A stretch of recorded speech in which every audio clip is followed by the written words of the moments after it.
This is problem 5.21 of the book Numerical Methods for Engineers, 7th edition by Chapra Canale. In this set of codes, I use C++ language to implement my program. So basically, we use the hashtag include stdio.h and the hashtag include iostream for standard input and output.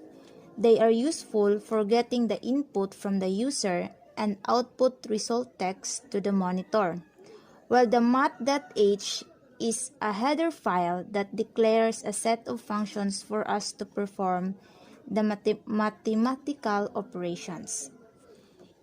And in the 10th line is an additional information to differentiate similar functions, variables, and etc. The using namespace, you can define the context in which names are defined. And since we now have libraries, in the set of codes, we then declare the variables before proceeding to the flow of control of our program. We declare variables such as the XL, the XU, the XR, the EA or the approximate error, and the ES or the stopping error, if it's a double or just integers. After declaring, we now proceed to performing mathematical operations to have iterations which results specific values to specific variables. Since we are talking about iterations, we'll use the while statement for this program. We are instructed to use bisection method in this problem to find XR or the root of the function. But before that, before we discuss what's inside our looping mechanism in which we use again the while loop, let's take a look to our main function. Though it's in the bottom of our code, in C++, the main function is always executed first. And here, we have couts and cin. So basically, what happens here is that our computer displays output in our monitor, let's say the XL. The computer is telling us to put some value for our XL, and so we give value for XL. That's now our cin. We communicate or respond to the computer by giving back the information the computer asked. And this will be the same to our XU, to our ES, and the IMAX. After the whole main function is executed, the computer will now jump to our upper codes below the using namespace std line.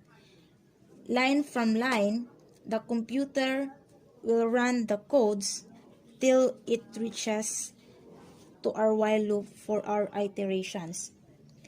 Going back to our while loop, in bisection method, in the first iteration, XR will be equal to XOLD, and from the book, the XR is just the sum of the XL and the XU divided by 2. Then we increment our iteration, that is iter plus plus. We'll also compute the approximate error as long as our XR is not equal to 0. We then evaluate to determine which subinterval the root lies, in which we have 3 choices that we represent by the if-else statement. And take note that we increment our iter as long as it satisfies the statement in the 54th line of our codes.